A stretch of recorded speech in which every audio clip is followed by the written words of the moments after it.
तपाईँको भोग्ने पालो छ, खेलबाड गर्ने हो। त्यो चिठी पठाएको हो भने कस्तो चिठी कुन मितिमा पठाइएको छ त्यो कुरा चाहिँ सार्वजनिक गर्नुपर्छ। किन एक शब्द बोल्न सक्दैन त गगन थापा? बुझ्दा रहेनछन् कुरा? प्रमुख प्रतिपक्ष दलले त कुनै पनि फाइल मगाएर हेर्न सक्छ। कुन चाहिँ कुरा हो त त्यो? के चाहिँ कुरा हो त? त्यो एसपीपी सुरक्षा संवेदनशीलतासँग जोडिने कुरा हो। यिनीहरूको भनाइअनुसार एसपीपी भएकै छैन।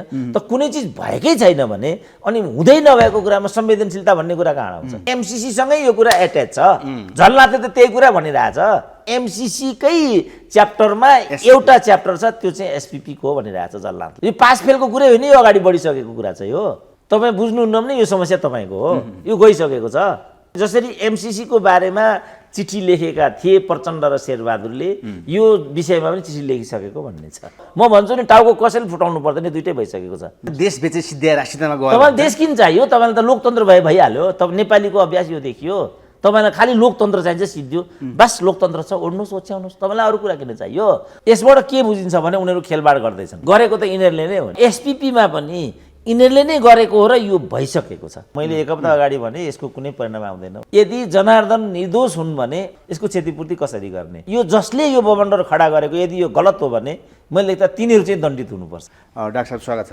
ल धन्यवाद। कुराकानीको सुरु गर्नु चर्चा रहेको छ अमेरिकी विदेश मन्त्री लु नेपालको भ्रमण र त्यसलाई अर्थपूर्ण रूपमा लिएको छ एसपीपीसँग सम्बन्धित रहेर। जबकि उहाँको अलिकति रोमान्टिक कुरा पनि आउन थाले। विवाह गरेको कुरा, नेपालमा पहिलो प्रेमसहितको विवाह, भारत नेपालको सम्बन्ध भएकी महिला मेरी पत्नी भन्ने हिसाब र उनका बुवा चाइनिज रहेछन्, आमा अमेरिकन। यो हिसाबमा यो कुरा पनि खोतल्नु भनेको नेपालमा अलिकति सम्बन्ध अलिकति नजिक भएकोले अगाडि बढाउनलाई सजिलो पार्न खोजेको छ अथवा यसले केही सन्देश दिन सक्छ डाक्टर?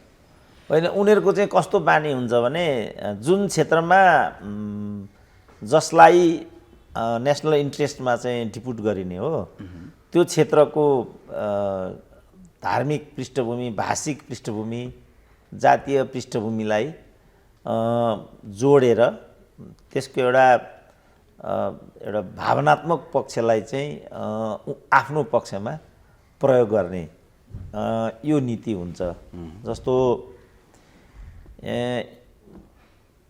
झन्डै 15-20 वर्ष अगाडि जुन जुलिया चाङ ब्लक यस्तै के भन्ने थिइन् नि त अमेरिकी राजदूत, तिनी पनि चाइनिज मुलकै थिइन्। यो लुको कुरा पनि त्यस्तै भइरहेछ। उनको वैवाहिक सम्बन्ध यता भएको भन्ने कुरा पनि छ। योभन्दा अगाडि भारतका जो विदेश सचिव ती चाहिँ दार्जिलिङका थिए र आमा चाहिँ नेपाली मुल्की भन्ने छ। उनी यहाँ चाहिँ नेपाली भाषामा बोल्न खोज्दै थिए। अब हाम्रा लठुवाहरू चाहिँ यहाँबाट दिल्ली गयो भनेदेखि हिन्दीमा बोल्छन्, लाज घिनिनेलाई केही पनि लाग्दैन। किनभने यिनीहरू राष्ट्रियता के हो, भाषाको महत्त्व के हो, कुन भाषामा बोल्दा के हुन्छ, विदेशमा कुन भाषा प्रयोग केही थाहा पाउँदैन। एक खालका के भन्ने यिनीहरूलाई, अब आफ्नै नेता हुन्, तल्लो तहमा ओर्लेर के भन्नु होइन। तर यिनीहरू ब्लू स्ट्यान्डर्डका। अब यस्तो हुँदैन विदेशको चाहिँ। जस्तो कोही चाहिँ यहीँ राजदूत भएर आयो भने पनि उसले कमसेकम यो रिजनको ल्याङ्ग्वेज, यो रिजनको कल्चर, यो जस्तो हाम्री चाहिँ योभन्दा पहिला चाइनिज राजदूत यहाँ जो सायद उनी अहिले पनि रिटायर भएकी छिनन्, तिनले चाहिँ शास्त्रीय सङ्गीतमा चाहिँ नृत्य गरेकी थिइन् यहाँ। हाम्रो नेपाली राजदूत भएर चाहिँ चाइनामा गएको लठुवा चाइनिज भाषामा बोल्न जान्दो हो त? केही मतलब छैन नि यहाँ त। यो एकदम मैले आफै भोगेको कुरा के भने म एकचोटि चाहिँ बेल्जियममा नेपाली राजदूतावासमा पुगेको थिएँ। बेल्जियममा नेपाली राजदूतावासमा पुगेको थिएँ। त्यहाँ खाजा मगाउने कुरा भयो। खाजा मगाउने क्रममा त त्यो बेल्जियनहरू त बेल्जी भाषा अथवा फ्रेन्च भाषा मात्रै बोल्दो रहेछन्। अङ्ग्रेजी भाषा उनीहरू प्रयोगै नगर्ने, बुझ्ने नबुझ्ने भने जस्तो कुरा गर्दा रहेछन्। हामीले होटलबाट खाजा मगाउनु पर्ने भयो। त्यो मगाउन सक्ने स्थिति त्यहाँ भएन, किनभने फ्रेन्च भाषा जान्ने त्यहाँ एकजना मात्रै नेपाली थियो, जो काउन्सिलर थिइन्, लेडी थिइन्, बाहिर गएकी थिइन्। उनी आइसकेपछि अनि उनले चाहिँ फ्रेन्च भाषामा त्यहाँ एउटा खाजा मगाइन्, अनि हामीले खाजा खायौँ। भाषाको यत्रो महत्त्व हुन्छ। त्यसकारण उनीहरूले चाहिँ यो एउटा भावनालाई आफ्नो पक्षमा पार्ने एउटा कुटिलताबाट यी लु पनि एसियन अथवा भारत नेपालको कल्चर बुझेका, प्रेमदेखि विवाहसम्मको उनले खोलेको भिडियोमा देखिसक्यो भनेपछि अमेरिकाले पहिलेदेखि नै यो बुझेर उहाँलाई प्रस्तुत गर्दैछ नेपालमा। होइन, अब त्यो मैले त्यत्रो क्रोनोलोजी बताएँ नि मैले। जस्तो यहाँ जुलिया चाङ ब्लकलाई पठायो, कारण त्यही थियो। चाइनिज अनुहारकी थिइन्, चाइनिज मूलकी अमेरिकन थिइन्। अब त्यसलाई उनीहरूले, जस्तो अघि मैले भारतको विदेश सचिवको कुरा गरेँ, अब लुको कुरा हामी अहिले नै गरिराखेका छौँ। अब जस्तो बाराक ओबामा चाहिँ ब्ल्याक मुलका भन्ने कुरा आयो, त्यसले चाहिँ अमेरिकन जुन एउटा हेजेमोनी हो विश्वको, त्यसलाई लिएर जुन किसिमको एउटा एन्टागोनिस्टिक एप्रोच अथवा अमेरिकै भित्र पनि गोरा काला बिचको जुन कुरालाई चाहिँ अलिकति कुल डाउन गर्नको लागि बाराक ओबामाको जुन ब्ल्याक फेस हो त्यो फेसलाई चाहिँ प्रयोग गर्ने यो चाहिँ कूटनीतिका अभ्यासहरू हुन् र ठुला मुलुकहरूले यस्तो कुराहरू गर्छन्। अब यसबाट हामीहरू चाहिँ बिच्किनु पनि हुँदैन, यसबाट उत्तेजित हुनु पनि हुँदैन, यो चिजलाई बुझ्नुपर्छ। तर अब यहाँ त के भयो र होइन, यिनीहरूलाई त अब निच्च गर्न पाए भइगयो, अमेरिकनहरूले आफूलाई आशीर्वाद दिए भइगयो, भारत जान पाए भइगयो, नरेन्द्र मोदीले भेट दिए भनेदेखि गौरवको कुरा हुन्छ, दिएनन् भनेदेखि निराश हुन्छन्, कुण्ठित हुन्छन्। अब यो मात्रै हाम्रो जुन एउटा अभ्यास छ हाम्रो मुलुकमा र हाम्रा देशका नेताहरू जसरी एउटा गति छाडेर बिलो स्ट्यान्डर्डबाट चाहिँ विधि व्यवहार गर्छन्, त्यो मनोविज्ञानबाट मलाई लाग्छ तपाईँले पनि त्यो मनोविज्ञानबाट चाहिँ मलाई यो कुरा सोध्दै हुनुहुन्छ के भने अब एउटा चाइनिज मूलको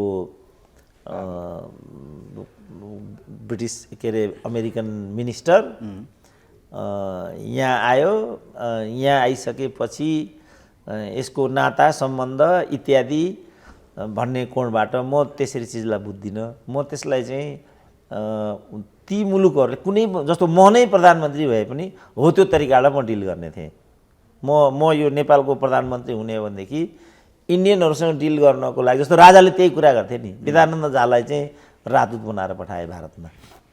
कारण त्यही थियो नि, उनी तराई काङ्ग्रेस भन्ने दल खोलेर तराई अलग हुनुपर्छ भन्न पनि बेर मान्दैनथे, त्यो प्रवृत्तिका मान्छे थिए तिनी। अब कुरो कसरी जोड्न सकिन्छ भनेदेखि डाक्टर साहब, आज परराष्ट्र मन्त्री नारायण खड्काको भनाइअनुसार एसपिपी चाहिँ 9 गते नै अघि नबढाउने कुरा सहित पठाइएको पत्र, त्यो पछि आएका लु को कुरामा जोड्ने हिसाबमा चाहिँ ऊ त्यसरी आएका हुन्, अथवा चाहिँ नि त्यही कुरामा फेरि एमालेहरूको अथवा संसदहरूको त्यो पत्र जानकारी हेर्नु पऱ्यो पारदर्शी जाँदाखेरि त्यो किन देखाउने, विश्वास घट्छ दोनो देखाउने भनेर उनले अड्डी कसेर देखाउन मानेनन्। यो कुरालाई कसरी लिने नारायण खड्काको भनाइलाई चाहिँ? नारायण खड्का भन्ने कुरा यसमा केही पनि छैन। एउटै कुरा मात्रै तपाईँहरूले बुझ्ने के हो भनेदेखि एसपिपी भन्ने वस्तु भइसकेको छ, बस त्यति कुरा बुझेर अगाडि जाने हो। नारायण खड्का सिपी खड्का भन्ने कुराको यहाँ केही मतलब छैन। नारायण खड्काले त ती कसरी चाहिँ यो एउटा विकास सम्बन्धी प्रोजेक्ट हो, यो कुनै ठुलो कुरा होइन भनेर त त्यही हाउसमा बोलेका थिए। पछिबाट चाहिँ परराष्ट्र सम्बन्ध समितिमा भीम रावले हकार पकार पारेको अनुहार नारायण खड्काको तपाईँले देख्नुभएको होला नि। यदि देख्नु भएको छैन भने त्यो भिडियो तपाईँ खोलेर हेर्नुहोस्, लज्जित अनुहारमा उनी त्यहाँ देखा परेका छन् भीम रावलको अगाडि। अब यस्ता जहाँ परराष्ट्र मन्त्री हुन्छन् ती नारायण खड्काको दुहाई मलाई के दिनुहुन्छ? त्यसो अघि नबढाउने भन्ने पत्र किन बोले त? जे पनि बोलेका हुन् त नारायण खड्का, जे पनि बोल्छन्। हेर्नु तपाईँ त्यो यो करको दायरा हेरफेर गर्ने सम्बन्धी तपाईँ आज कान्तिपुरको ब्यानर न्युज हेर्नुहोस्, त्यहाँ चाहिँ जनार्दन शर्मालाई चाहिँ सफाइ दिनेपट्टि बहुमतको आधारमा सफाइ दिनेपट्टि छानबिनले काम गरिराखेको छ भन्ने छ। अब तपाईँ यसलाई के भन्नुहुन्छ? यो तपाईँले भन्नुभएको भए त संसदीय छानबिन समिति भनेको त संसदीय व्यवस्थामा विशिष्ट मानिन्छ। अब यो विशिष्टले कुनै नतिजा दिन्छ त? यहाँ मैले एक हप्ता अगाडि भने यसको कुनै परिणाम आउँदैन भनेर, जहाँ यो तरिकाको, किनभने उनले पहिल्यै भनेको छ जनार्दनले 3टा फन्डामेन्टल मिस्टेकहरू त्यहाँ गरेको छ। पहिलो कुरा त एमाले भने को हो जसलाई हामी सिसी फुटेज चाहिँ देखाउनुपर्छ भन्ने के छ भनेको छ उसले। त्यसपछि गएर उनले चाहिँ यो सिसी फुटेज चाहिँ डिलिट भइसक्यो भनेको छ। त्यसपछि गएर यो कुन मितिसम्म रहन्छ, के मितिसम्म रहन्छ मलाई के पनि थाहा हुँदैन, यो टेक्निकल कुरा मलाई थाहा हुँदैन भनिरहेछ। त्यसपछि उनले चाहिँ राजीनामा दिनुपर्ने स्थिति त्यहाँ आएको छ र छानबिन समिति गठन भएको छ। अब त्यही छानबिन समितिले अनि त्यस चिजलाई पुष्टि नहुने गरी प्रतिवेदन लेख्छ भनेदेखि आजसम्म जे बबन्डर गरियो त्यो बबन्डर के आधारमा गरियो, त्यो बमण्डर किन गरियो, यदि जनार्दन निर्दोष हुन् भने उनको माथि यो छानबिन पुष्टि नभएबाट जुन किसिमको अपूरणीय क्षति हुन पुगेको छ यसको क्षतिपूर्ति कसरी गर्ने? कसै व्यक्तिमाथि मन परेको छैन भन्दैमा काल्पनिक आरोप त लगाउन पाइँदैन नि। अहिले सफाई पाइसकेपछि त उनलाई त क्षतिपूर्ति त अब कसरी दिने त? त्यही त भनेको आरोप त पाए। अब त्यसको क्षतिपूर्ति कसरी गर्ने त? त्यसकारण यो जसले यो बमण्डर खडा गरेको यदि यो गलत हो भने मैले त तिनीहरू चाहिँ दण्डित हुनुपर्छ। किन काल्पनिक कुरा उनीहरूले गरेका हुन्? जे पनि भन्ने जे पनि गर्ने जुन अभ्यास हामीले गरेका छौँ यो कुरा क्षम्य छैन, यो कुरा हामी मान्न सक्छौँ। अब अहिले मरासैनी सचिव के भन्छ भने करका दर निर्धारण हुँदाखेरि टिप्पणी उठाउने चलन नै छैन भन्ने कुरा गर्दैछन् उनले। त्यो पारदर्शिता कुरा गर्दाखेरि टिप्पणी उठाउने चलन नै छैन अरे। यो विवाद चाहिँ के हो त? हामीलाई चाहियो त्यो टिप्पणी उठाउन् नउठाउन्, टिप्पणी कसरी उठाउँछन्, त्यहाँ टिप्पणीका जो 3टा तहहरू हुन्छन्, तलतिरका 2टा टिप्पणीको के अर्थ हुन्छ, अनि उपल्लो सदर गर्ने जो अधिकारी हुन्छ त्यसले कसरी काम गर्छ भन्ने कुरा हामीलाई थाहा छैन र? मरासिनीले सिकाउनुपर्छ हामीलाई कसरी टिप्पणी उठ्छ भन्ने हामीलाई थाहा छैन? यिनै टिप्पणीकारहरूले नै यो बालुवाटार मासेका यिनै होइनन् फरेन्सिक जाँच गर्ने नेपाल प्रहरी भनेका यही लक्ष्मी के नाम अरे त्यो निर्मला पन्त फरेन्सिक हेर्ने भनेका तिनीहरू नै होइनन्? अनि तिनीहरूले नै एउटा रिपोर्ट दिए भन्दैमा हामी लैलैमा लाग्न सक्ने अवस्थामा छौँ त? विश्वसनीयता चाहियो नि त। राज्यको अङ्ग भनेको कसैको स्वार्थ पूर्ति गर्ने भाँडो मात्रै हो। त्यसले त युग युगसम्म छाप छोडेर जानुपर्छ। भोलिका पिँढीले पल्टाएर हेर्छन्। नेपाल प्रहरीको इतिहास लेखिँदैन र भोलि? नेपाल प्रहरीका आइजीहरूको इतिहास लेखिँदैन भोलि? ल आज त अन्धकार छ, अन्धेर नगरी छ, जे गरे पनि भयो, मैले माने। भगवान के घर में देर मगर अन्धेर नै भन्छन् नि इन्डियनहरू। ल अहिले त यस्तो लाचार प्रधानमन्त्री छन्, यस्तो चाहिँ अभिशप्त राजनीतिक एउटा वर्तमान छ। ल यिनीहरूले अहिले हाम्रो आँखामा छारो हाले, पछिसम्म पनि यही कुरा हुन्छ त? त्यो सम्झेर काम गर्नुपर्छ हामीले। उनीहरू त कुनै टिको लाएर त्यो ठाउँमा पुगिरहेको छ। अब नेपाल सरकारका सचिव यसको उत्तर दिने क्रममा गुवा गुवा रोए, भावुक भए भन्ने छ। किन भावुक हुनु पर्यो त? भएको कुरा भन्दै त भइगयो नि। किन भावुक हुनु पर्यो, किन रुनु पर्यो भने नि सचिव तहको कर्मचारीले रोएर समस्याको समाधान हुन्छ? रुन्छु म हुन्छ? मेरो भनाइ के छ भने रुनु नै किन पर्यो र उसले? ऊ रुने ठाउँको मान्छे नै छैन। त्यसो भने त प्रहरीले काहीँ गोली चलाउनु पर्छ? अर्काको ज्यान जाने कुरा छ, उसको भाग्य भविष्य बर्बाद हुने कुरा छ। त्यसो भने कसरी गोली चलाउने त? जब जवाफ दिँदा रुनुपर्छ भने गोली चलाउँदा भटटटटट गोली चलाउनुपर्छ, 10 जना मान्छे मर्छन् त्यहाँ। ऊ नरोकिकन निडर भएर गोली चलाउने, अनि एउटा मान्छेले जवाब दिनु पर्दाखेरि भावुक हुनुपर्ने, त्यस्तो पनि हुन्छ कहिले?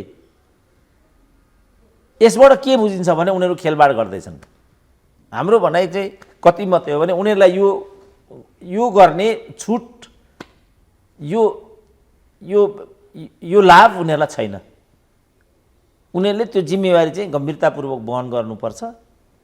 यसमा बट र इफको कुनै पनि गुन्जाइस छैन। त्यसो भए डाक्टर साहब, अहिले लु र गेवाली अनि खड्का र हाम्रो प्रधानमन्त्री देउवासँग छुट्याछुट्टै औपचारिक भेटवार्तासँगै उहाँले के भन्नुभयो भने पत्र चाहिँ पठाएका छौँ नगर्ने भनेर, तर इन्डो पेसिफिकको मिटिङमा सेनापतिलाई चाहिँ हामीले पठाएको हो भनेर पनि भनेका छन् आज। भनेपछि यसले के देखाउँछ? होइन, यो त इन्डो पेसिफिकलाई इग्नोर गर्ने ठाउँमा नेपाल छ भने जस्तो लाग्दैन मलाई। त्यस्तो बेलामा उनीहरूले जे हो त्यो कुरा भनिदिएर अनि सरकारको नीति प्रष्ट पारे भइगयो नि किन खेलबाड गर्नु पर्यो बाबु? यिनीहरू किन यो खेलबाड र हस्किने काम गर्छन् त्यो कुरा म बुझ्दिनँ। जस्तो नागरिकताको कुरा आयो नि, यो चुनावी फाइदाको लागि भन्ने कुरा भयो। एसपिपी पनि चुनावी फाइदासँग लगेर जोड्ने कुरा भयो। एमसिसीमै उनीहरूले चाहिँ यस्तो खेलबाड गरिरहे। मेरो उनीहरूलाई चाहिँ जेन्टलमेन एउटा रिकमेन्डेसन के छ भने उनीहरूले यो नगर्नु उनीहरूकै लागि राम्रो हुन्छ। अब अहिले जनता त्यस्तै भएको हुनाले भोलि उनीहरूले कहाँ भोट हाल्लान्, गठबन्धनको कुरा छ, कस्तो नतिजा आउला। अब अकर्मण्य र लाचारहरू मन्त्री प्रधानमन्त्री हुने चरणमा हाम्रो देश छ। को प्रधानमन्त्री होला, को मन्त्री होला, को के होला, त्यो अर्कै कुरा हो। तर इतिहासमा आफ्नो स्थान कहाँ हुने भन्ने कुरा त सबैलाई एउटा झकझक्याउने विषय हो नि त। त्यो सोचेर उनीहरूले काम गरिदिए त्यो सबैभन्दा राम्रो। एसिया पेसिफिकको मिटिङमा नेपाल सरकारले भाग लिने भयो, यसमा बट इफको के मतलब? आपत्ति त केही छैन। के आपत्ति छ यसमा? सरकारको नीति हो, सरकारको कुरा भन्नको लागि एसिया पेसिफिकमा हाम्रो कमान्डर इन चिफ गयो। यसमा चाहिँ लपन छप्पन गर्नुपर्ने कुराकै के अर्थ? तर यही कुरा क्लियर गर्न डराइरहेका छन् मन्त्री। यही कारणबाट के भनेदेखि उनीहरू एउटा अपराधिक मनोवृत्तिबाट चाहिँ निर्देशित छन्, त्यसकारण उनीहरूलाई यो अप्ठ्यारो भयो। जस्तो भनौँ न एमसिसीकै कुरा गरेको त यिनीहरूले नै हो नि। अब एसपिपीमा पनि यिनीहरूले नै गरेको हो र यो भइसकेको छ। अनि यसमा किन नेसनलाई मिसलिड गर्नु? अब अहिले केटाकेटी जस्तो पत्र देखाउनु भन्छन्, देखाउँदैन भन्छन्, अनि के त्यो विश्वास घट्छ अरे भन्छन्। त्यो पत्र कसैलाई देखाउँछु देखाउँदैन, देखाउन मिल्ने देखाउने हो, देखाउन नमिल्ने न हामीले माग्न मिल्छ न उनीहरूले देखाउनु। ब्युरोक्रेसी छ त्यहाँ, त्यसका चाहिँ नियमहरू छन्। मैले एकचोटि के भने म चाहिँ त्यति बेर राजनीतिक गतिविधिमा लागिराखेको हुनाले 3 महिना 4 महिनामा विश्वविद्यालयको जागिर जान्थ्यो। फेरि एकपल्ट जागिर गयो। जागिर जानुभन्दा अगाडि मलाई नसिहत सोधियो। मैले डिन कार्यालयको क्लर्कलाई भने त्यो चिठी देखाउ त बाबु, कस्तो लेखेको रहेछ मलाई भने। तपाईँले चाहिँ गैर कानुनी रूपमा राजनीतिक गतिविधिमा स्वयंलाई संलग्न राखेको हुनाले तपाईँलाई यस पत्रद्वारा नसिहत दिने काम भएको छ, यस्तो खालको केही चिठी लेख्थ्यो पञ्चायत प्रशासनको। त्यो तरिका थियो। कस्तो लेखेको रहेछ लेउ त त्यो चिठी हेरौँ भने मैले अधिकृतलाई। तपाईँलाई कहाँ त्यो चिठी देखाउन मिल्छ? त्यस्तो चिठी तपाईँलाई नै लेखेको चिठी तपाईँलाई देखाउन मिल्छ? म देखाउँदिनँ भन्यो त्यो अधिकृतले। अनि मैले भने ल अहिले त देखाइनस् तैँले, भोलि म यहाँ डिन भएर आएँ, अनि डिन भएर आएर त्यो चिठी माग्यो भने के गर्छस् नि भने मैले। त्यस्तो बेलामा तपाईँभन्दा माथिल्लो निकायमा त्यो चिठी पठाइदिन्छु, तर तपाईँलाई दिन्न भन्थ्यो। त्यसको त आफै स्वचालित अनुशासन हुन्छ।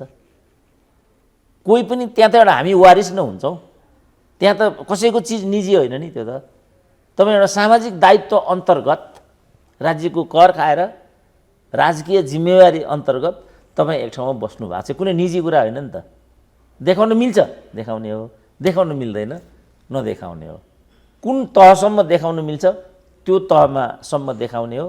त्योभन्दा माथि जस्तो अहिले यो नागरिकता विधेयकको सन्दर्भमा म भन्दैछु नि, यो पास गर्ने कि नगर्ने भन्ने कुरा इन्टायरली एमालेको हातमा छ।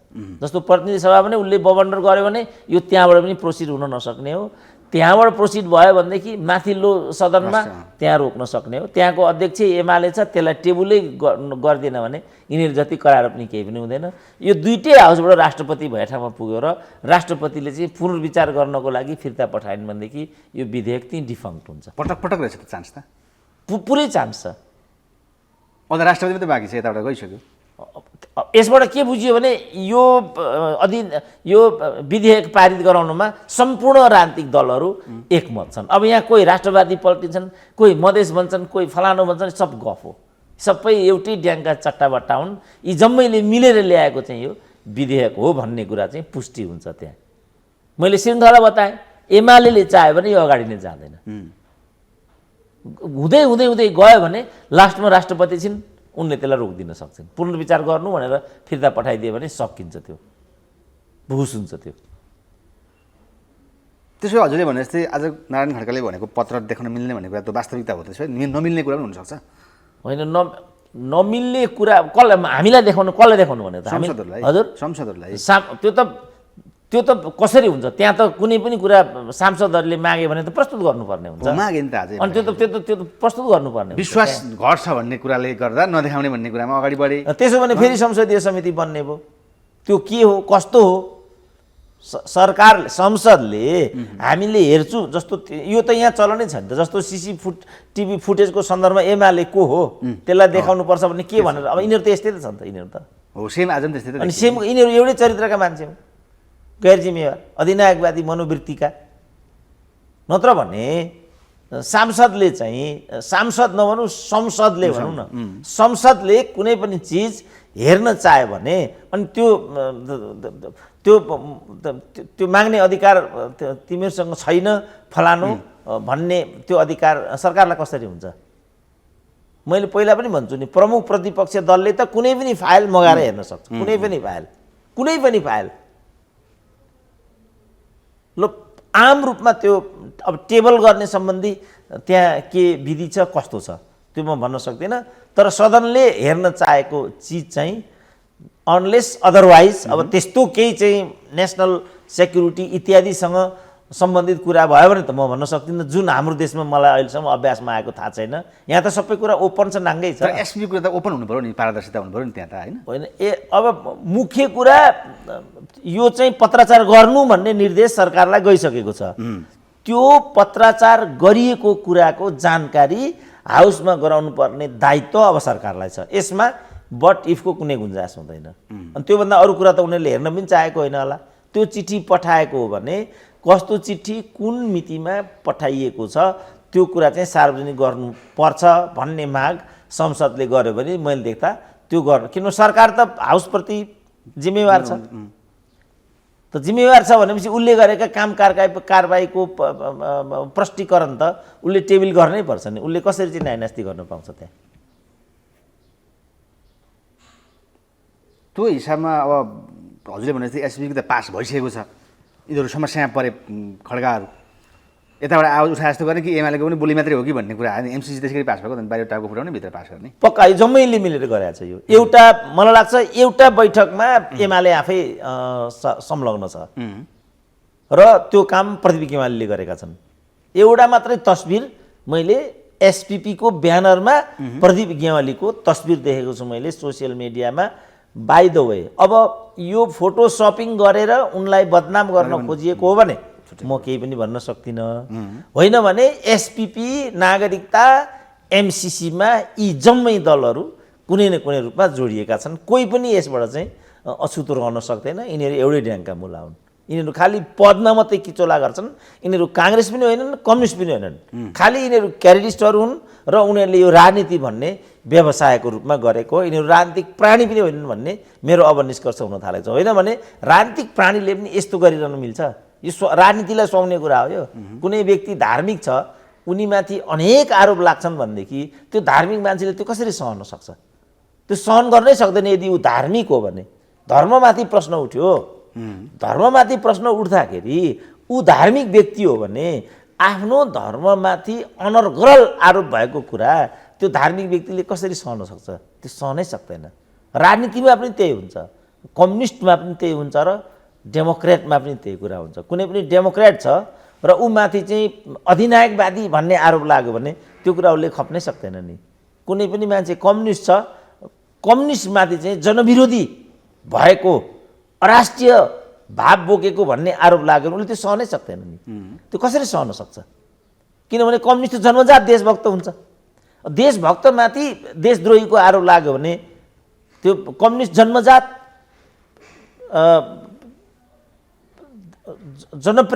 जनप्रेमी हुन्छ। जनविरोधी भन्ने आरोप लाग्यो भने कहाँ खप्न सक्छ त्यो कुरा? त्यो त खप्नै सक्दैन उसले। तर यिनीहरूले त्यो सबै कुरा पचाए। यसबाट मलाई के इम्प्रेसन परेको छ भने यिनीहरू काङ्ग्रेस मात्रै हुन्, डेमोक्रेट होइनन्।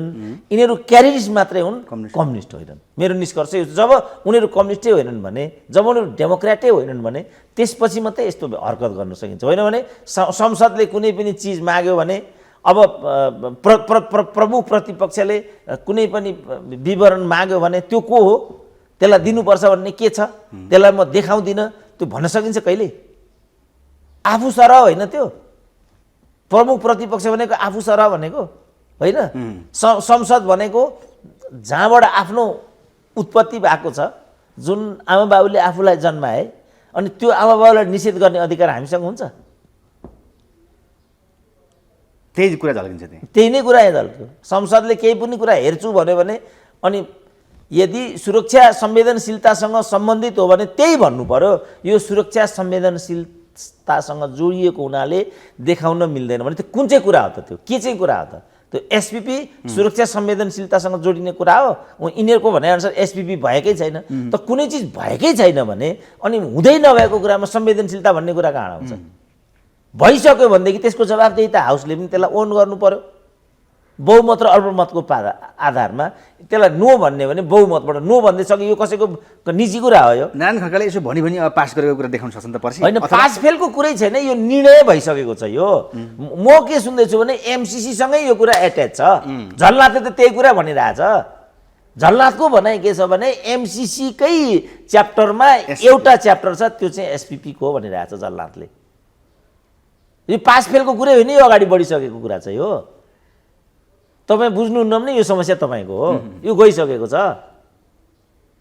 त्यसो भए एमसिसीको बेलामा अन्तर्राष्ट्रिय कूटनीति र गठनको रक्षालाई लिएर प्रस्तुत भएका प्रचण्ड अहिले लुसँग भेट्ने खासै कार्यक्रम देखिएको छैन।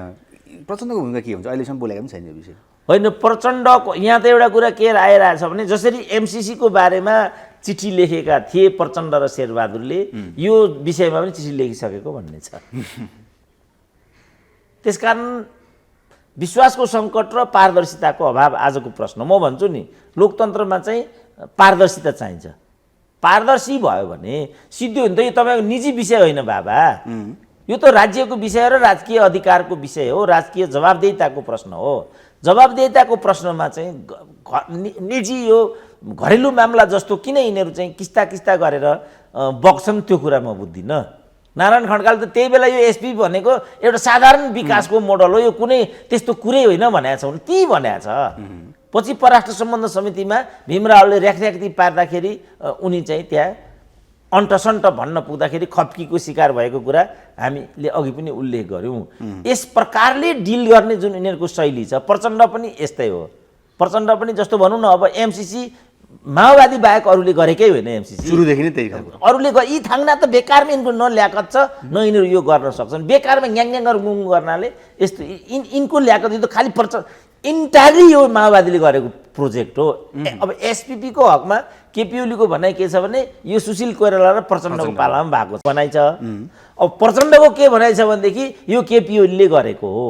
फेरि केपी ओलीको पटक वार के छ भन्दाखेरि हामीले कमिटी गठन गरेर यसलाई चाहिँ नो भनिसकेका हौँ। यदि त्यो हो भने होइन, तिमीहरूले नो भनेका छैनौ, यो तिमीहरूकै पालामा भएको भन्ने कुरा हाउसमा चाहिँ प्रस्तुत गर्दै त भइहाल्यो नि। यहाँ किन चाहिँ यो छक्कापञ्जा गरिरहनु पर्यो? म यसको केही अर्थ देख्दिनँ। यिनीहरूले त एक्लै अर्कालाई नै भनेका छन्। केपी ओलीको भनाइ के छ भने हामीले यसलाई रद्द गरिसकेका छौँ, र केपी ओलीको भनाइ के छ भने यो सुशील कोइराला प्रचण्डले गरेको हो। हामीले यसलाई रद्द गरिसकेका छौँ। रद्द गरिसकेका छौँ भनेपछि रद्द गरिसकेको होइन भने रद्द गरिसकेको होइन, यो सदर भएको हो केपी ओलीकी पालामा भनेर चाहिँ प्रचण्डहरूले जो भनिरहेछन् त्यो कागज देखाइदिँदा भइहाल्यो नि। किन मुलुकलाई मिसलिड गर्ने? यो गर्ने अधिकार हुन्छ उनीहरूलाई।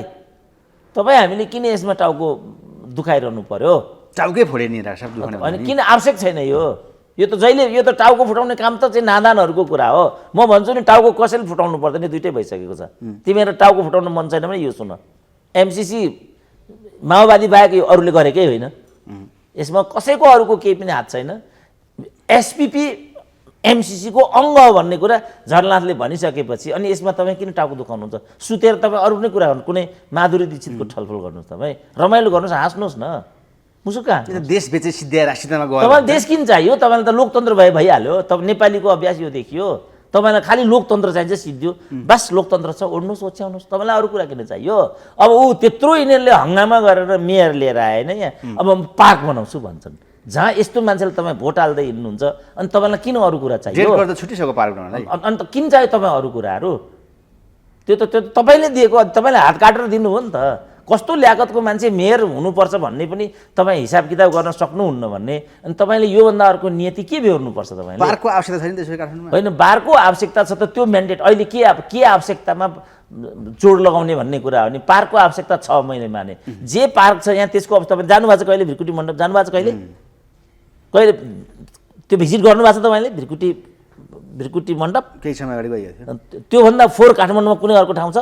त्योभन्दा बिग्रेको सडक काठमाडौँमा कुनै अर्को ठाउँ छ? त्यसलाई पुनर्निर्माण गर्नु बरु बहादुर, त्यो गरिदिनु नि बरु। काठमाडौँका सडकहरूको जुन तपाईँ अवस्था देखिरहनु भएको छ त्यसलाई तपाईँले पुनर्निर्माण गरिदिनु नि बरु। त्यसमा बरु तपाईँ यी जति पनि छन् यहाँको, तपाईँ एउटा बस पार्क छैन चाहिँ यहाँ काठमाडौँ, बस पार्क कहाँ छ ल भन्नु त्यहाँ अहिले? पहिला बस पार्क दुनियाँ थियो, यहाँबाट घर बनाउन लागेका छन्। अनि बस पार्क मासिकन घर किन बनाउनु पर्ने? अनि त्यहाँको बस पार्क चाहिँ टुनीखेलमा लगे। त्यो टुनीखेलमा लगेको बस पार्क कहाँ छ तपाईँलाई थाहा छ अहिले? म त थाहा पाउँदिनँ। थाहा छ तपाईँ कहाँ छ बस पार्क? बस पार्कै छैन। अनि के को पार्क? के हो पार्क भने? अलिकति मूर्ख मान्छे मूर्ख छन् होला, मैले माने यति मूर्ख पनि छन् होला भनेर तपाईँ अनुमान गर्नुहुन्छ? त्यति मूर्ख हुन् काठमाडौँको मान्छे?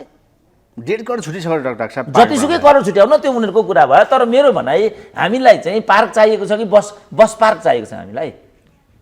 हामीलाई अहिले चाहिँ शालिग चाहिएको छ कि भएका शालिगहरूको व्यवस्थापन गर्नुपर्ने आवश्यकता छ? अहिले के चाहिँ आवश्यकता छ? अहिले जे जति शालिगहरू छन् ती शालिगको अवस्था कस्तो देखेको त छैन यसले। त्यस कारणले कुनै पार्क बनाउन्, कुनै शालिग बनाउन्, त्यसमा मलाई केही पनि भन्नु छैन। तर अहिलेको प्राथमिकता कहाँ हो भन्दा फोहोर व्यवस्थापन, अहिलेको प्राथमिकता कहाँ हो भन्दा पानी व्यवस्थापन। कुरा आइरहेको थियो 50 दिन भएछ मेयर भएको, फोहोर व्यवस्थापन र सडकको व्यापारमै समय लियो भन्ने कुरा होइन। त्यति मात्रै होइन, उनीहरूले यो उनीहरूको ल्याकतकै कुरा होइन कि बाबु। यो जुन नेतृत्व अहिले त्यहाँ छ नि त्यो नेतृत्वको ल्याकतमै पर्दैन। अब बन्चरी डाँडा त फोहोर राख्न नदिने भनिसक्यो, अब कहाँ जान्छ? कसरी दिन्छन् त? बन्चरी डाँडा भनेको तपाईँको डस्टबिन हो। तपाईँ यहाँ फोहोर गर्ने, त्यहाँ लगेर फाल्ने, कहाँ लान्छ त्यो त तपाईँले सोच्नु पर्यो नि। त मलाई जिम्मेवारी दिनुहोस् न, कहाँ लाने म व्यवस्थापन गरिदिन्छु, मलाई दिनुहोस् न। तपाईँ गर्न सक्ने कुरा छ किन गर्न सक्ने? दुनियाँले गर्न तपाईँ गर्न सक्नुहुन्न, दुनियाँले गर्न तपाईँ गर्न सक्नुहुन्न। तर त्यस दिन तपाईँले यो गर्न नसक्ने कागजमा सहीसाब गरिदिनु भयो, जुन दिन तपाईँले अहिलेको नगरपालिकाको नेतृत्व छनौट गर्नु। भोग्नुहोस्, अब तपाईँको भोग्ने पालो छ। अब मन परि खेलबाड गर्ने हो, अब भोग्नुहोस्। 1 वर्ष हेर्ने भन्दा भन्दै 50 दिनमै समस्या। अनि त्यो त 1 वर्ष त हेर्नै पर्छ, किनभने जनताले दिएको सार्वभौम सत्ता सम्पन्न जनताले मतदान गरेका जनप्रतिनिधिहरू हुन् नि, उनीहरूलाई निषेध गर्ने अधिकार हामीसँग छैन नि। जबरजस्ती म काठमाडौँको मेयर भएँ भन्दैमा मेयर भइहाल्छु र त्यो त बहुल्ल नि। मेयर त बाल्य चाहने हुन्, तर भोग्नुपर्छ यिनीहरूले। जैसा कर्म करेगा वैसा फल देगा भगवान, खान्छन् खुँदो अब यिनीहरूले। तर नेता डराएका छन्, देउबालाई आक्रमण गर्ने ती भाइहरूलाई फेरि पनि पक्रेछन्, टेलिभिजनकै सेटबाटै पक्रिन थाले। होइन, त्यो त तपाईँलाई गोली हान्छु भन्यो भने त अब मलाई पनि पक्रछन् नि। ठिक भन्नुपर्छ। उहाँहरूले जुन एउटा क्रोध व्यक्त गरे, जुन आक्रोश व्यक्त गरे, नाराबाजी गरे, त्यहाँ मात्रै गर्ने हो नि त। प्रधानमन्त्रीको छातीमा गोली नै ठोक्छु भन्यो भने त तपाईँ राज्यले त सेन्सिटिभ त भइहाल्छ। बोल्नु त हजुर पनि बोल्नुहुन्छ त्यसै गरी, अथवा चाहिँ आफ्नो भाषा बोले पनि त शेरबहादुरलाई अहिले गोली ठोक्छु भन्यो भने म पक्राउ पर्दिनँ भने। तपाईँले मलाई गोली ठोक्छु भन्नुभयो भने तपाईँ पक्राउ पर्नुहुन्न। यिनै भन्नु न मलाई तँलाई गोली ठोकिदिन्छु भन्नुहोस्, उति तपाईँलाई बाहिर पक्रिहाल्छ नि, त्यो त स्वतः छ। तर मेरो भनाइ के भने जुन किसिमको एउटा असन्तुष्टि उनीहरूले त्यहाँ व्यक्त गरेका छन्, जुन क्रोध उनीहरूको मनमा छ, त्यसलाई व्यक्त गर्ने हकमा हामीले चाहिँ प्रजातान्त्रिक अधिकारको रूपमा बुझ्नुपर्छ। तर प्रजातान्त्रिक अधिकार प्रयोग गर्ने नाममा प्रधानमन्त्रीलाई छातीमा गोली ठोक्छु भन्दै हिँड्नु चाहिँ मैले लेख्दा उपयुक्त हुँदैन। त्यो गल्ती कसैले पनि गर्नु हुँदैन। त्यसो डाक्टर जनार्दनसँग फेरि अर्थमन्त्री हुनसक्छ। यहाँ वर्षामानले के भन्नु भने उहाँको रुचि यहाँ भर पर्ने कुरा हो भन्ने कुरा आयो फेरि अर्थमन्त्री हुने कुरामा। यो के इतिहासमा के देखिन्छ? यस्तो कुराहरू फेरि गर्न सकिन्छ? पदस्थापना होइन, को मन्त्री को प्रधानमन्त्री भन्ने कुरा एकदमै गौण हो। नेपालमा जो पनि प्रधानमन्त्री हुन्छ, जो पनि मन्त्री हुन्छ, त्यो एकदम गौण कुरा हो। यो चाहिँ किन उनले राजीनामा दिनु पर्यो र किन उनको पुनर्नियुक्ति भन्ने यो प्रश्न हो। यसको चाहिँ सत्यापनमा मेरो चासो छ। को मन्त्री हुन्छ, को प्रधानमन्त्री हुन्छ, त्यसमा मलाई कुनै पनि चासो छैन। कोही मन्त्री भए मलाई के हुन्छ र? जनार्दन मन्त्री भए पो अहिले कोही मन्त्री नै छैन, के फरक पर्यो? छैन। देश डुब्न आँट्यो, इकोनोमिकल्ली टाँट पल्टिसक्यो, हरेक नेपाली ऋणको बोझले चाहिँ मुन्टो चाहिँ घोसे भइसक्यो, त उनीहरूलाई त्यसले छुँदैन। अनि को मन्त्री भए मलाई के हुन्छ, को मन्त्री नभए मलाई के फरक पर्छ? त्यो मेरो विषय होइन। खालि मलाई के चाहियो भनेदेखि किन जनार्दनलाई राजीनामा दिने ठाउँमा पुर्याइयो, त्यसको आधिकारिकता पुष्टि गर्ने सामग्रीहरू उपलब्ध छन् कि छैनन् भने यो प्रश्न जसले उठाएको मैले देख्दाखेरि तिनीहरूले चाहिँ त्यो ठाउँबाट सन्यास लिनुपर्छ। मेरो भनाइ चाहिँ यो छ। डाक्टर अन्तिममा अब चुनाव सर्ने भन्ने कुरा छ, के छ? हुनसक्छ सर्न? त्यो प्रचण्डले जे चाहे त्यो हुन्छ। प्रचण्डकै कुरा छ अहिले पनि। त्यसो अर्को के कुराको छ त? प्रचण्डको हातमा सम्पूर्ण कुरा छ। उनले यसो गर्यो भने त्यहाँ जनार्दन देखा पर्छ, उसो गर्यो भनेदेखि वर्षमान पुन देखा पर्छ, अर्को थिच्यो भनेदेखि त्यहाँ शेरबहादुर देखा पर्छ, जुन चाहिँ अवैध कुरा हो। किनभने वैध भनेको नेपाली जनताको मतादेश भनेको स्थायित्वको पक्षमा हो, वामपन्थीहरूको पक्षमा हो, द्वितीय सरकारको पक्षमा हो। त्यसलाई त उहाँहरूले विचलन गरेर प्रमुख प्रतिपक्षमा बस्नु भनेको शेरबहादुर प्रधानमन्त्री छन्। अनि वामपन्थीसँग एकता गरेर जानुपर्छ भनेर म्यान्डेट पाएको प्रचण्ड शेरबहादुरसँग गठबन्धन गरेर हिँडिराखेका हुन्छन्, जहाँ यस किसिमका चाहिँ गैर जिम्मेवार र अवैध राजनीतिक अभ्यासहरू चलिराखेका हुन्छन्। अब त्यसलाई पनि हामीले लोकतन्त्र भन्दै हिँड्यौँ भने त मान्छेले हामीमाथि पनि ठट्टा गर्छन् नि। यो पूर्णत एउटा जनादेश विपरीत अवैध हिसाबबाट चाहिँ, त्यसै कारण मैले भने प्रतिगामी केपी ओली होइन, यो प्रवृत्ति चाहिँ प्रतिगामी हो। मैले भन्नुको कारण यो हो। अहिलेसम्म परिवर्तन छैन त्यो कुरामा। अब अहिले हेर्नुहोस् न, क्रमशः लगेर अहिले त भनिसके त गगन थापाहरूले नै भन्न थाले, हामीहरूले जो प्रश्न केपी ओलीहरू माथि उठायौँ त्यसकै केही उनीहरू त हाउसमा गगन थापाको बोली सुन्नुहुन्छ तपाईँ अहिले? किन एक शब्द बोल्न सक्दैन त गगन थापा? अब ल ती चितवनमा गएर कुनै हालतमा हामीले वामपन्थीको पक्षमा भोट हाल्नु पर्ने छैन, हालिने छैन। त्यही चितवनका जनताले प्रचण्डको छोरीलाई भोट हाल्नु पर्यो कि परेन? मजाले पर्यो। कति चाहिँ तपाईँको के भन्ने यिनीहरूलाई? यिनीहरूको लागि मसँग कुनै पनि शब्द छैन। एउटा राजनीतिक सत्ताको लागि, एउटा पदको लागि, एउटा यस्तो देशको मन्त्री प्रधानमन्त्रीको लागि यति गति छोड्नु भने लाजमर्दो कुरा होइन। तर गरे उनीहरूलाई लाजै हुँदैन। एको लज्जा त्याज्यम सर्वत्र विजयी भवेतम। यिनीहरू त नाङ्गा बाबा हुन्। उयो केपी ओलीले भने जस्तो गोरुले कट्टु लागेको छैन भने मलाई कुनै फरक पर्दैन भन्छन् नि। गोरुले त कट्टु लाउँदैन नि। यिनीहरू त्यस्तै भइसके, लाजै हुँदैन उनीहरूलाई। प्रकाशमा पनि यसो भन्न थाले, 48मा कृष्णप्रसाद भट्टराईलाई हराउँदा देश जो दुरावस्थामा पुग्यो भन्न थाले प्रकाशमान सिंह। के भन्नु सकिन्छ उहाँको? अनि अहिले शेखरलाई हराउँदा नि त बुझ्दा रहेनछन् कुरा। कृष्णप्रसाद भट्टराईलाई हराउँदाखेरि चाहिँ दुरावस्था हुने, अनि शेखरलाई हराउँदाखेरि काङ्ग्रेस दुरावस्थामा भएको कुरा चाहिँ प्रकाशमान अब आफै हार्छन् अनि थाहा पाउँछन्। यो सब प्रकाशमानहरूले गर्दा भएको हो नि त। किनभने हाई टाइम थियो शेरबहादुरलाई रिटायर गराउनको लागि। अब प्रकाशमानहरूकै कारणले यो शेरबहादुरको बोझ नेपाल राष्ट्रले खप्नु परेको न हो। अब थाहा पाउँछन् भविष्यमा उनीहरूले कस्तो किसिमको नियति बिहोर्नुपर्छ। त्यही भएर सागर ढकाल गाडी चढेर गएको अन्त डडेलधुरा अब त्यहाँ केही परिवर्तन होला? अब उनीहरूको त बिचारा अब यिनीहरू त मैले देख्दाखेरि यिनीहरूले उल्टो बाटो थालिसकेका छन्। किनभने खेम भण्डारी भन्छन् रवि लामिछाने जहाँ उड्छन् त्यहीँ उठ्ने, म त्यहीँ उम्मेदवारी दिन्छु। एजेन्डा चाहिँ निर्मला पन्तको छ फेरि। अब रवि लामिछाने भन्छन् जहाँ प्रचण्ड उड्छन् त्यहाँ म उड्छु। के ढकालहरू तपाईँले? सागर ढकाल भन्छन् शेरबहादुरको विरुद्धमा डडेलधुरामा उड्छु, जबकि त्यहाँ कर्ण मल्ल 10 वर्षदेखि शेरबहादुरको विरुद्धमा प्रतिरोध गरेका छन्। यिनीहरू एक आपस्तमा टोकाटोक गरेर दलहरूकै बाटो खोल्नेतिर छन् भन्ने कुरा त प्रष्टै छ नि। बाटो उल्टो हो त्यसो। अनि यही मैले भनिहालेँ नि। अब खेम भण्डारी रवि लामिछानेको विरुद्ध, रवि लामिछाने प्रचण्डको विरुद्ध। अब खेम ढकाल के ढकाल अरे? सागर ढकाल कर्ण मल्लको विरुद्ध। अनि इजिकल टु के हुन्छ त? इजिकल टु शेरबहादुरको ठाउँमा प्रचण्डको ठाउँमा कथा फेरि दोहोरिन्छ। कथा नदोहोऱ्याउने हो भनेदेखि एउटा सर्वसम्मत, एउटा साँच्चै अहिलेको असन्तुष्टिलाई वहन गर्न सक्ने खालको वैकल्पिक नेतृत्व। त्यसै कारण मैले भनेको छु नि, अहिले अलिकति छिटो हुन्छ। अझै हामीले चाहिँ जागरण र सचेतनताको लागि काम गर्नु। मलाई भन्छन् अब म हिजो कार्यक्रम एउटा म गएको थिएँ, तुरुन्तै उम्मेदवारी दिनु पर्यो, उठिहाल्नु पर्यो, हामीलाई भोट हाल्ने ठाउँै भएन, तपाईँ नै उठिदिनु पर्यो। अब एउटा म लिन्टिङ त्यो हाउसमा पुगेर भीम रावल त 5 वर्षदेखि लडिरहेछन् नि त। के भयो त अनि त्यो हाउसबाट? ल म पुगेँ भीम रावलको ठाउँमा, म पुगेँ। ल अब त्यही कथा दोहोरिने त हो। अब अर्जुन प्रसाद गगन थापालाई हराएर म पुगेँ, बरु त्यहाँ मेरो कुरो नसुने म आत्मदह गर्छु भन्ने थालिसक्यो अर्जुन प्रसाद जस्ता मान्छे। हजुरलाई त्यस्तै खोजेका हुन् कि भन्ने कुरा हो। अब म त्यो यो अनसनको कुरा, आत्मदहको कुरा, कसैलाई निषेध गर्ने कुरा होइन, अराजनीतिक कुरा, यस्तोमा म विश्वास गर्दिनँ। म चाहिँ राजनीति भन्ने कुरा राजनीति नै हो। राजनीतिज्ञहरूले नै राजनीति गर्ने कुरा हो। हामी राजनीतिमा आउने हो भने पनि हामीले हाम्रो रूपमा नआइकन राजनीतिक रूपमा नै आउनुपर्छ भन्ने मेरो चाहिँ मान्यता हो। त्यो नभएको हुनाले नै रविन्द्र मिश्रहरू पछि फर्किनु परेको हो भन्ने मेरो भनाइ। र रविन्द्र मिश्रको प्रकरणबाट नसिक्ने हो भने कथा दोहोरिन्छ है साथी हो, हतार नगरौँ। जस्तो तपाईँ यी सुन्नुभयो नि अस्ति हाम्रो स्वागत नेपाल रमेशहरूको बहसको तपाईँ सुन्नुभयो नि, ती तपाईँले अनि अब गर्नुहुन्छ कसो। अब त्यस्तो त्यस्तो त्यस्तो कुराको लागि हामीले चाहिँ वैकल्पिक राजनीतिक दलहरू बनाइरहनु पर्छ। त्यो त अलरेडी छँदैछ नि, कुटाकुट त पहिल्यै छँदैछ नि यी नै।